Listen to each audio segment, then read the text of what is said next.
तो लीजिए आ गया मैदान का फाइनल ट्रेलर। फाइनल ट्रेलर बोले तो अब ये फाइनल है, इसके बाद तो अब सीधा फिल्म ही आएगी और फिल्म आने में अब दिन भी कहां बचे हैं, सिर्फ एक हफ्ता बचा है। तो ट्रेलर मुझे कैसा लगा इसी पर है मेरा रिव्यू। नमस्कार, मेरा नाम है मनीष शर्मा और आप देख रहे हैं जनगण मन रिएक्ट्स यानी @JGM रिएक्ट्स। आपका बहुत बहुत शुक्रिया।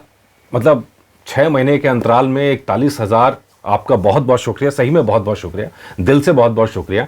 और कल थोड़ा बिजी था, कुछ इंटरेस्टिंग चीज़ें मैं कर रहा था तो कल इसीलिए वीडियो नहीं ले पाया, लेकिन आप जानते हैं कि कोशिश ही रहती है अब तक बीमार ना हो तो शायद ही कोई दिन नागा हुआ हो। तो चलिए अभी तो फिलहाल मैदान की बात करते हैं। मैदान का जो ट्रेलर आया कसम से मतलब अच्छा है, फर्स्ट क्लास है, दमदार है, मजा आ गया। क्यों कह रहा हूं मजा आ गया, चलिए उसकी शुरुआत करते हैं। सबसे पहले तो जहां से वो ट्रेलर शुरू होता है ना, वैसे पूरे इंडिया में किसी को नहीं लगता कि हम कभी जीतेंगे, पर आपको लगता है। एकदम सिंपल सी बात है। पत्नी एक सवाल पूछती है और उसके जवाब में हम आता है। मतलब मैं कर नहीं पा रहा हूं। वो जो हल्के से हम किया है ना अजय देवगन ने वहां पे, मतलब क्लास बताऊं, मतलब वहां लग रहा है कि आपने तुरंत आप ट्रेलर के साथ कनेक्ट हो गए। और अगर ऐसा ही कनेक्शन फिल्म के साथ हुआ तो भाई सुपरहिट ब्लॉकबस्टर, उनसे कोई नहीं रोक सकता, कोई नहीं रोक सकता। उसके बाद जैसे आप चलते हैं कहीं, जो मुझे चीजें अच्छी लगी वो बता रहा हूं, पूरा ट्रेलर तो दिखा नहीं पाऊंगा, फिर से स्ट्राइक आ जाएगा। जैसे एक शॉट है जहां पे अजय देवगन बातें करता है और अपनी सिगरेट को एस्ट्रे के अंदर डालता है। उसका ठीक अगला शॉट है जहां जूते में ठोकरे होते हैं। मतलब वो आपको एक क्लास दिखाता है, जो भी एडिटर है जिसने ट्रेलर एडिट किया है या जो भी डायरेक्टर्स हैं, ये उनकी क्लास दिखाता है कि नहीं, मतलब आईज बढ़िया है, कैच बढ़िया है। और अगर आप ट्रेलर को देखेंगे आपको कोई कमी महसूस नहीं होगी। मतलब एक पूरा फ्लो में ट्रेलर कटा हुआ है, पूरा फ्लो में एडिट हुआ है, वो कहीं ना कहीं मुझे लगता है कि तारीफ के काबिल है। इतनी बार डिले हुई 5 बार फिल्म का ये डिले हुआ है, 5 साल तक, सॉरी 5 साल तक डिले हुआ है। और उसके बाद अब जब प्रोडक्ट निकल के आ रहा है, और बहुत बेसब्री से इंतजार था, मेरे पास तो लगातार मैसेज भी आते हैं, यूट्यूब पे कमेंट्स भी होते थे कि भाई मैदान कब आ रही है, मैदान कब आ रही है। तो भाई लीजिए, मैदान फाइनली आ गई और अब जल्दी इसकी आप बुकिंग भी शुरू कर दीजिएगा। और अगर आप देखेंगे पूरे ट्रेलर को तो भाई एक कमी लगती है, लेकिन वो कमी क्या है, वो भी मतलब अर्जेंसी कहिए इसको, कंपल्शन कहिए इसको।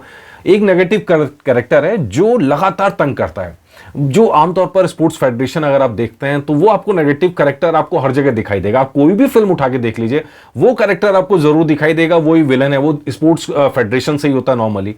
ये टेम्पलेट है एक तरह का। लेकिन प्रॉब्लम क्या है, जब आप इंडियन स्पोर्ट्स की बात करते हैं, क्रिकेट को मैंने बहुत नजदीक से देखा, काफी जानकार लोग हैं उनसे भी बात हुई, वहां सिलेक्शन का पैरामीटर बहुत हद तक यही है कि इस स्टेट से इसे उठाओ, इस स्टेट से उससे उठाओ। हर स्टेट की अपनी फेडरेशन होती है, वो चाहती है उनका भी एक खिलाड़ी रहे, तो इसी से उनकी वो होती है। और टीम जो है वो बजाय एक बेस्ट टीम होने के, ये अलग अलग फेडरेशन की टीम बन के रह जाती है, वो टीम इंडिया कभी बन ही नहीं पाती। और ये चीज जो भी कोच आता है, चाहे जिसने भी जो भी आप कहानियां देखते हैं, उसको इस सिस्टम से लड़ना पड़ता है। और उसी सिस्टम से लड़ते हुए अजय देवगन यहां दिखाई दे रहे हैं। इंप्रेसिव लग रहा है, अच्छा लग रहा है देख के। और इसके अलावा अगर आप बात करें तो जो गाना है वो मुझे लग रहा है गाना नया एंथम बनने वाला है टीम इंडिया है। और सिर्फ फुटबॉल में नहीं, आगे भी और भी जगह बजेगा ये गाना, नया एंथम बजने वाला है। तो कुल मिलाकर अगर आप पूरे के पूरे बातें करें कि मैदान का ट्रेलर कैसा है, मैं कहूंगा क्लासिक है, फर्स्ट क्लास है। और शायद जो लोग बहुत साल से इंतजार कर रहे हैं, अजय देवगन के फैंस इंतजार कर रहे हैं, फुटबॉल के फैंस इंतजार कर रहे हैं, उन सबको ये खुश कर देगा। लिटरली फिल्म खुश करने जा रही है, अभी तक के जो ट्रेलर है उससे लगता है। जो कहानी है, नमूने कहां से इकट्ठे किए रहीम, तो अब यही पूरी फिल्म की दरअसल कहानी है कि नमूने कहां से इकट्ठे किए हैं, कैसे उन नमूनों को इकट्ठा करके उन्होंने टीम बनाई। ये पूरी कहानी अब्दुल रहीम जो मैनेजर थे, कोच थे, उनकी जिंदगी पर आधारित है।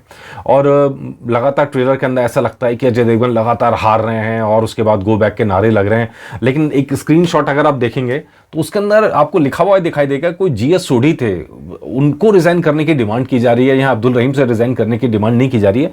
तो ऐसा लगता है वो इससे पहले की कहानी है। लेट्स सी, वो तो उसमें दिखाई देगी।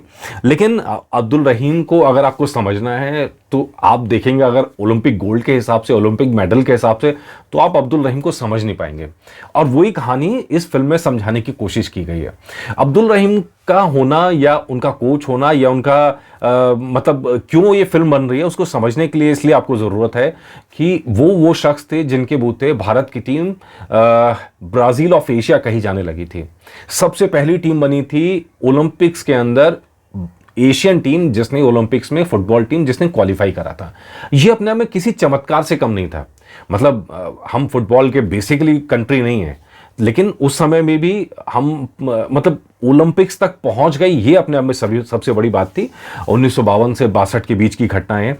इसके अलावा एशियन कप, हमने एशिया कप जरूर जीता उनके नेतृत्व में।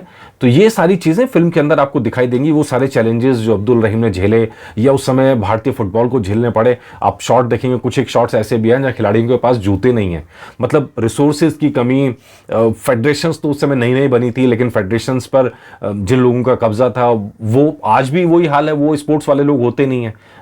तो नतीजा आपको वो सब चीजें इस फिल्म के अंदर दिखाई देगी, वो स्ट्रगल उस आदमी का दिखाई देगा। तो 1951 और 62 के अंदर हमने एशियन गेम्स जीते थे फुटबॉल के अंदर, और सेमीफाइनल तक पहुंचे थे हम 1956 समर ओलंपिक्स में। ये सबसे बड़ा अचीवमेंट है फुटबॉल के लिए आज तक का। उस समय हम गोल करने में ज़्यादा कामयाब रहते, विपक्षी टीम से एक गोल ज़्यादा कर लेते, तो शायद हिस्ट्री उन्हें किसी और तरह से याद करती, या हो सकता है। लेकिन अब नतीजा यही है कि आज भी फुटबॉल देश के सबसे लोकप्रिय खेलों में से एक है। क्रिकेट तो नंबर 1 पर खैर है ही।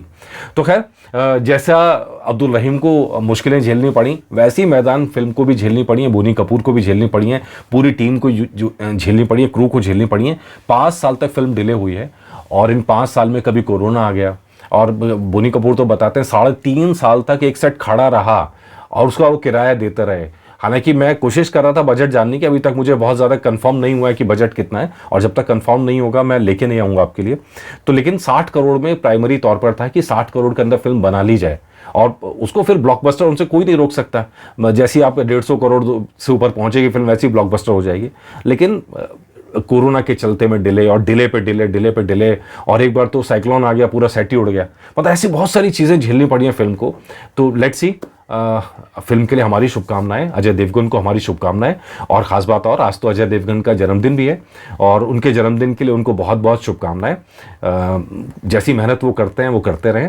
और बोनी कपूर की बात याद आती है ऐसे में। बोनी कपूर कहते हैं कि जैसे अमिताभ बच्चन 80 साल की उम्र में सक्रिय है ना, अजय देवगन वो स्टार है जो 80 साल की उम्र में भी ऐसे ही फिल्में देता रहेगा। उसका ज़माना कभी जाने वाला है नहीं, वो सदाबहार रहेगा, हमेशा अपनी जगह अपनी क्रिएट करके रहेगा, और वजह है मेहनत, लगन और डेडिकेशन। तो चलिए, आपको जन्मदिन की बहुत बहुत शुभकामनाएं, फिल्म के लिए भी बहुत बहुत शुभकामनाएं। नमस्कार।